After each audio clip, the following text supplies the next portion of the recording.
Right, so the European Union just banned Russian oil. Okay, they are going to be curbing their purchase. Up to 90% of them do not get Russian oil. And back in March, when before the war actually, when the war actually started, the war started on the 24th of February. In March, we actually received news that the European Union is thinking about banning Russian oil, but they couldn't do so because they were worried about supply chain issues and they were on huge dependence on Russia for Russian crude. Okay, but with the new news that actually came out yesterday, that the European Union came out to say that they are going to be coming out with an embargo to do a partial ban on Russian crude. So what does this actually entails? Okay, first off, we have to talk about the possible inflation fear that might actually come from this sudden spike in price.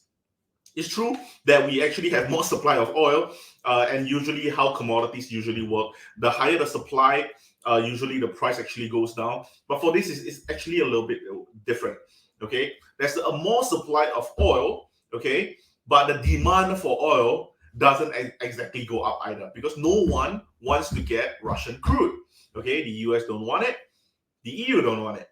Okay, and so there's going to be a lot of stigma around getting this unethical oil. Okay, so supply is going up and the price is also going up, which is very, very rare. Okay, right now, barrel of oil are actually going upwards of $118 again.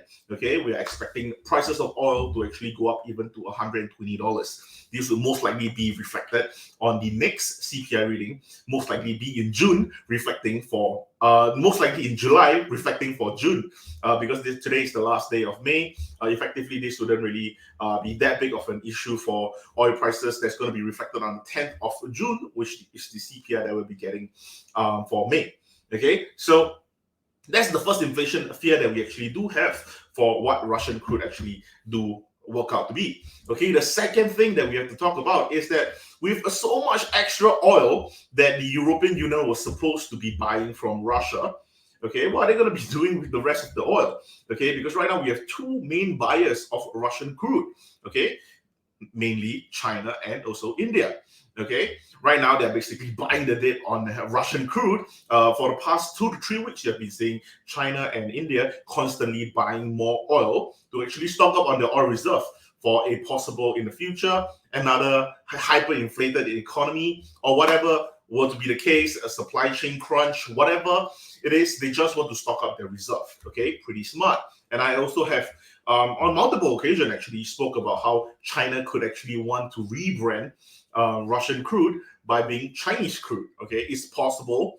Okay, but of course, with how China is, they do not have a huge production for oil.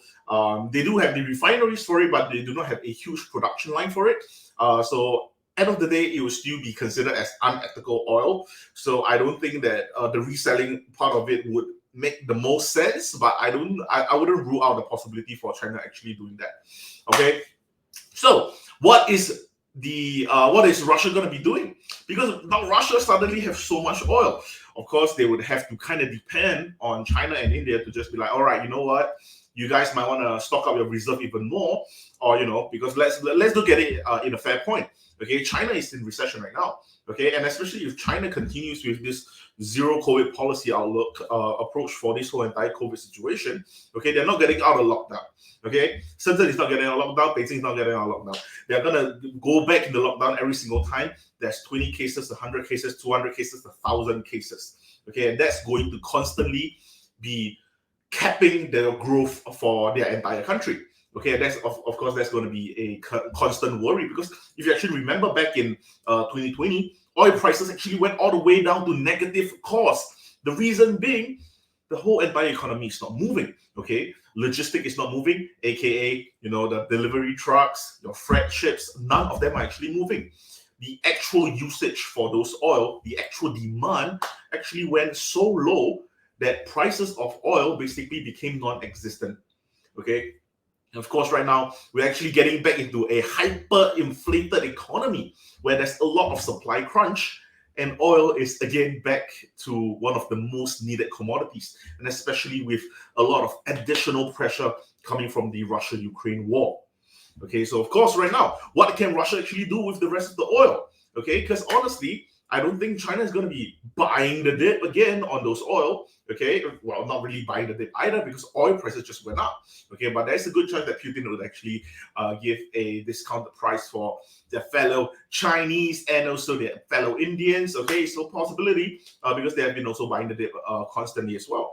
But for India as well, I don't think India would be in the correct position for them to be buying the dip on this oil, sudden huge amount of oil purchase either. Okay, but the main reason why actually EU is actually doing this is because they want to suffocate Russia's main source of income, their main source of revenue. This is actually going to be costing Russia $10 billion a year, according to a Bloomberg article. Okay, $10 billion a year.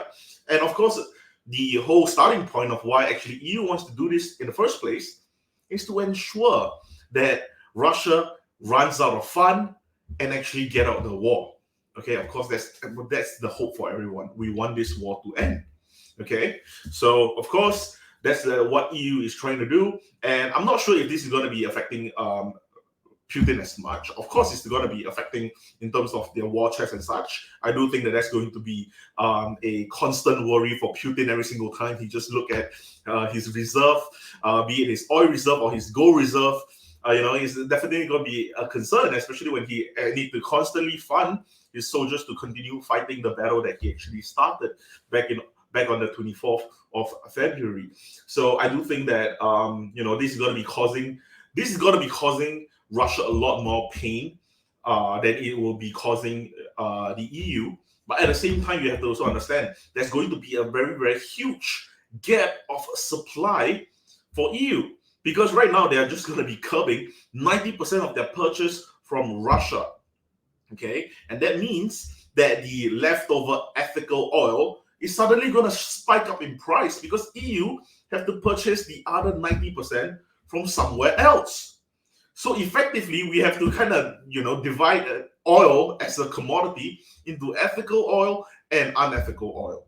Okay, so basically like blockchain where you kind of fork out the whole new Terra Luna. Okay, so basically what's going to be happening over here is that on the unethical oil side of the coin, which is your Russian crude, what China and what India has been buying into.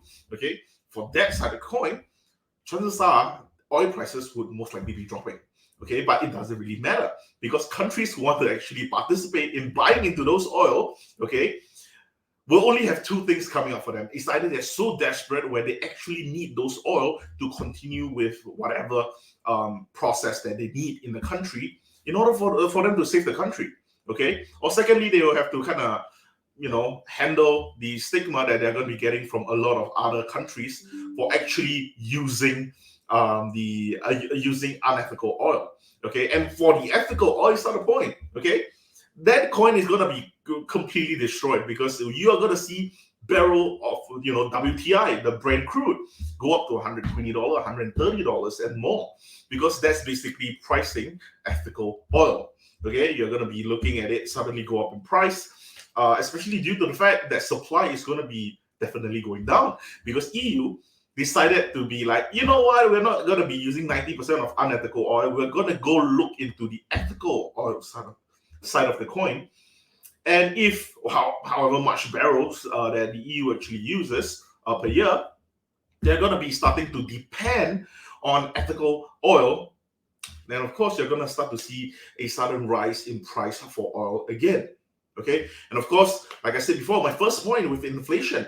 Okay, as much as we are talking about peak inflation happening for the last month. Okay, clearly there's new information with what EU is trying to do. Okay, this might be a short-term thing, but we do not know how would it be affecting future prices to come.